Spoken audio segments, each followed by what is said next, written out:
দেখতে দেখতে ১৬ বছর পেরিয়ে ১৭তম বর্ষে পড়ল খিদিরপুর উৎসব। এবার সেই উৎসব জানুয়ারির ১৬, ১৭, ১৮ এই ৩ দিন ধরে চলবে। খিদিরপুরের নবাব আলী পার্কে ১৬ ও ১৭ হবে বক্সিং, জুডো, ক্যারাটের মতো নানা ধরনের ইভেন্ট। খিদিরপুর উৎসবের বিষয়ে কলকাতা প্রেস ক্লাবে সাংবাদিক সম্মেলনে বিস্তারিত জানালেন এই বিরাট ক্রীড়াযজ্ঞের প্রধান রাজেশ কুমার সাউ। এই প্রোগ্রামটা আমরা ছোট করে আজকে যে লেভেলে চলে গেছে, বড় হয়েছে, এটা প্রত্যেকটা আপনাদের সহযোগিতা, আমাদের যে টিম আছে, আমাদের যে ওয়ার্কাররা আছে, আমাদের যে ভাই বন্ধুরা আছে, বোনরা আছে, মায়েরা আছে, সবার আশীর্বাদে এই প্রোগ্রামটা আজকে এই লেভেলে চলে গেছে।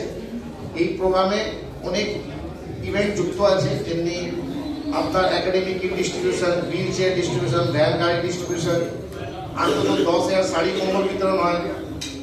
আমাদের 2,500 বাচ্চারা ড্রয়িং কম্পিটিশনে বসে। এবার হেলথ চেক আপ হয়, প্রত্যেকটা হেলথ চেক আপ আমাদের জেডি ডায়াগনস্টিক দিয়ে হয়, এটা আমাদের ক্লাবের সামনেই ডায়াগনস্টিক আছে। এবার খাওয়া দাওয়া অ্যারেঞ্জমেন্টও আমাদের থাকে, প্রত্যেক সকাল 8টা দিয়ে রাত্রি 12টা অবধি খাওয়া দাওয়া অ্যারেঞ্জমেন্ট থাকে। এর মধ্যে বাচ্চাদের গোল একটা বাচ্চাদের কম্পিটিশন হয়, গোয়াজুনাইক হয়, এর মধ্যে রাশন ডিস্ট্রিবিউশন হয়, একাডেমিক ডিস্ট্রিবিউশন হয়। তো এই প্রোগ্রামটা এত বড় পরিমাণে হয় কি ওখানে পা রাখার জায়গা আমরা পাই না।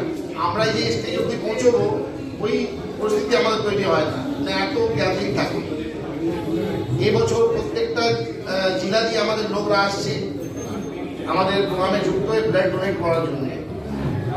এবার সারা বছর আমরা 365 দিন কিন্তু আমরা খিদিরপুর অর্গানাইজেশন দিয়ে মানুষের কিছু না কিছু কাজ আমরা সারা বছর করতে থাকি, যেমনি মেডিকেল ফ্যাসিলিটি হলো, জব প্লেসমেন্ট হলো, ফুডের কোনো প্রবলেম হলো, কোনো মায়েদের কিছু প্রবলেম যদি কোনো অসুবিধা হলো আমাদের ক্লাবে আসে, আমাদের ক্লাবে এসে যদি কোনো ডিমান্ড করে আমরা দিকে হিসাবে আমাদের চেষ্টায় আমরা পূরণ করার চেষ্টা করি।